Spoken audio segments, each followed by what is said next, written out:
ನಮಸ್ತೆ ಸ್ನೇಹಿತರೆ, ಕರ್ನಾಟಕ ಸ್ಟಡಿ ಝೋನ್ಗೆ ಸ್ವಾಗತ. ಕೇಂದ್ರ ಬಜೆಟ್ 2025 ಭಾಗ 3. Question number 1. According to the union budget 2025-26, which scheme will provide Indian language books in digital format for school and higher education? Option A ಶಾಲಾ ಭಾಷಾ Pustak scheme, option B ಭಾರತೀಯ Bhasha Pustak scheme, option C PM ಮಿತ್ರ ಪುಸ್ತಕ್ scheme, option D none of the above. 2025-26 ಕೇಂದ್ರ budget ಪ್ರಕಾರ ಯಾವ ಯೋಜನೆಯು ಶಾಲೆ ಮತ್ತು ಉನ್ನತ ಶಿಕ್ಷಣಕ್ಕಾಗಿ ಭಾರತೀಯ ಭಾಷಾ ಪುಸ್ತಕಗಳನ್ನು ಡಿಜಿಟಲ್ ರೂಪದಲ್ಲಿ ಒದಗಿಸುತ್ತದೆ? ಆಪ್ಷನ್ ಎ ಶಾಲಾ ಭಾಷಾ ಪುಸ್ತಕ ಯೋಜನೆ, ಆಪ್ಷನ್ ಬಿ ಭಾರತೀಯ ಭಾಷಾ ಪುಸ್ತಕ ಯೋಜನೆ, ಆಪ್ಷನ್ ಸಿ ಪ್ರಧಾನಿ ಮಿತ್ರ ಪುಸ್ತಕ ಯೋಜನೆ, ಆಪ್ಷನ್ ಡಿ ಮೇಲಿನ ಯಾವುದೂ ಅಲ್ಲ. ರೈಟ್ ಆನ್ಸರ್ ಆಪ್ಷನ್ ಬಿ ಭಾರತೀಯ ಭಾಷಾ ಪುಸ್ತಕ ಯೋಜನೆ. Bharatiya Bhasha Pustak scheme to provide digital form Indian language books for school and higher education. This aims to help students understand their subject better.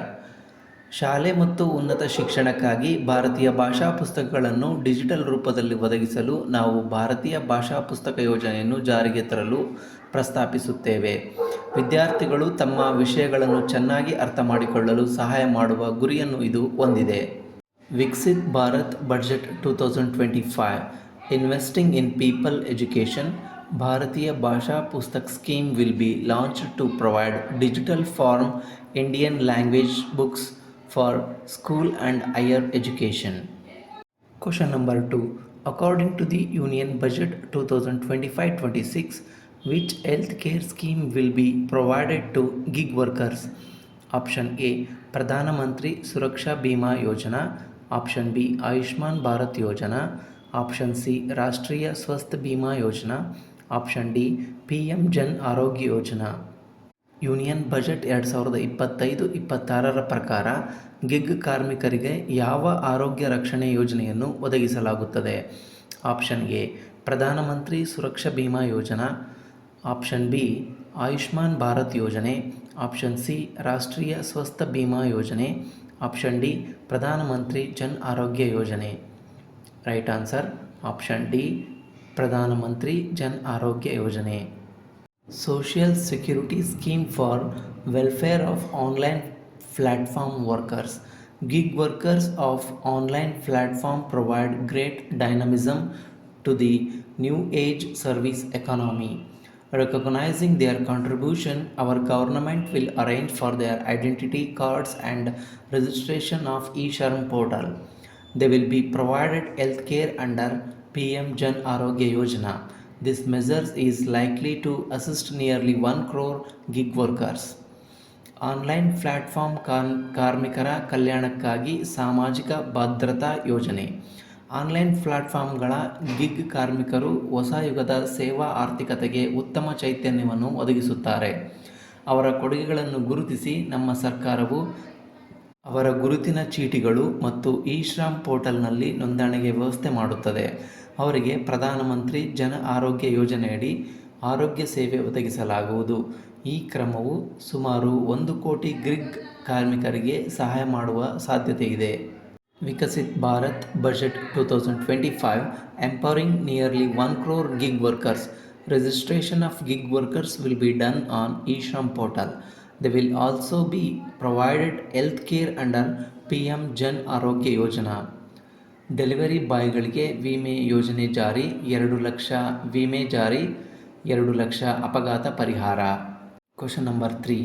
What is the target year announced in the Union Budget 2025-26 to achieve 100% coverage of drinking tap water connection in rural areas under the Jal Jeevan Mission?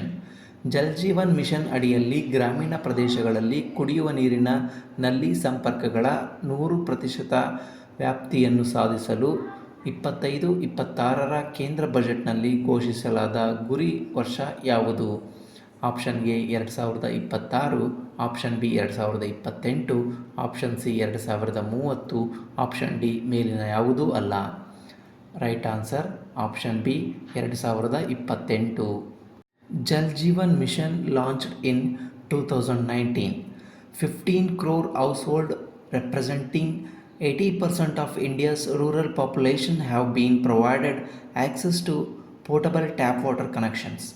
To achieve 100% coverage, I am pleased to announce the extension of the mission until 2028 with an enhanced total outlay. Jal Jeevan mission 2019ರಲ್ಲಿ ಪ್ರಾರಂಭವಾಗಿದ್ದು, ಭಾರತದ ಗ್ರಾಮೀಣ ಜನಸಂಖ್ಯೆಯ ಶೇಕಡ 80ರಷ್ಟು ಪ್ರತಿನಿಧಿಸುವ 15 ಕೋಟಿ ಮನೆಗಳಿಗೆ ಕುಡಿಯುವ ನೀರಿನ ಸಂಪರ್ಕವನ್ನು ಒದಗಿಸಲಾಗಿದೆ. 100% ವ್ಯಾಪ್ತಿಯನ್ನು ಸಾಧಿಸಲು ಒಟ್ಟು ವೆಚ್ಚವನ್ನು ಹೆಚ್ಚಿಸುವುದರೊಂದಿಗೆ 2028ರವರೆಗೆ ಮಿಷನ್ ಅನ್ನು ವಿಸ್ತರಿಸಲಾಗುವುದು. Jal Jeevan Mission to achieve 100% coverage. The extension of this mission will until 2028 with an enhanced total outlay. Question number 4. As per Union Budget 2025-26, the Urban Challenge Fund is related to option A to implement the cities as growth hubs, option B to implement the creative redevelopment of cities, option C to implement the water and sanitization, option D all of the above. 2025-26ರ ಕೇಂದ್ರ budget ಪ್ರಕಾರ urban challenge fund ಇದಕ್ಕೆ ಸಂಬಂಧಿಸಿದೆ. Option A ನಗರಗಳನ್ನು ಬೆಳವಣಿಗೆಯ ಕೇಂದ್ರಗಳಾಗಿ ಕಾರ್ಯಗತಗೊಳಿಸುವುದು, option B ನಗರಗಳ ಸೃಜನಾತ್ಮಕ ಪುನರಾಭಿವೃದ್ಧಿಯನ್ನು ಕಾರ್ಯಗತಗೊಳಿಸಲು, ಆಪ್ಷನ್ ಸಿ ನೀರು ಮತ್ತು ನೈರ್ಮಲ್ಯವನ್ನು ಕಾರ್ಯಗತಗೊಳಿಸಲು, ಆಪ್ಷನ್ ಡಿ ಮೇಲಿನ ಎಲ್ಲವೂ. Right answer option D all of the above. Urban Challenge Fund. The government will set up an Urban Challenge Fund of rupees 1 lakh crore to implement the proposal for cities as growth hubs, creative redevelopment of cities and water and sanitization announced in the July budget. This fund will finance up to 25% of the cost of bankable projects with a stipulation that at least 50% of the cost is funded from bonds, bank loans and PPPs. An allocation of 10,000 crore is proposed for 2025-26. Urban challenge fund July ಬಜೆಟ್ನಲ್ಲಿ ಘೋಷಿಸಲಾದ ನಗರಗಳನ್ನು ಬೆಳವಣಿಗೆಯ ಕೇಂದ್ರಗಳನ್ನಾಗಿ, ನಗರಗಳ ಸೃಜನಶೀಲ ಪುನರಾಭಿವೃದ್ಧಿ ಮತ್ತು ನೀರು ಮತ್ತು ನೈರ್ಮಲ್ಯದ ಪ್ರಸ್ತಾವನೆಗಳ ಕಾರ್ಯಗತಗೊಳಿಸಲು ಸರ್ಕಾರವು 1 ಲಕ್ಷ ಕೋಟಿಯ ಅರ್ಬನ್ ಚಾಲೆಂಜ್ ಫಂಡ್ ಅನ್ನು ಸ್ಥಾಪಿಸುತ್ತದೆ. Finance Minister Srimati Nirmala Sitharaman announced the establishment of an Urban Challenge Fund of rupees 1 lakh crore to implement initiative aimed at transforming cities into growth hubs.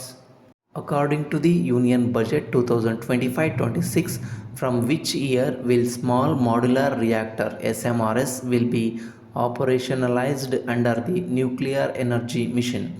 2025-26ರ ಕೇಂದ್ರ ಬಜೆಟ್ ಪ್ರಕಾರ ಪರಮಾಣು ಶಕ್ತಿ mission ಅಡಿಯಲ್ಲಿ ಸಣ್ಣ modular ರಿಯಾಕ್ಟರ್ಗಳು ಯಾವ ವರ್ಷದಿಂದ ಕಾರ್ಯರೂಪಕ್ಕೆ ಬರುತ್ತವೆ? Option A 2028, option B 2030, option C 2033, option D 2035. ಸರಿಯಾದ ಉತ್ತರ option C 2033. Nuclear energy mission for Viksit Bharat. Development of at least 100 gigawatt of nuclear energy by 2047 is essential for our energy transition efforts. For an active partnership with the private sector towards this goal, amendments to the Atomic Energy Act and Civil Liability for Nuclear Damage Act will be taken up.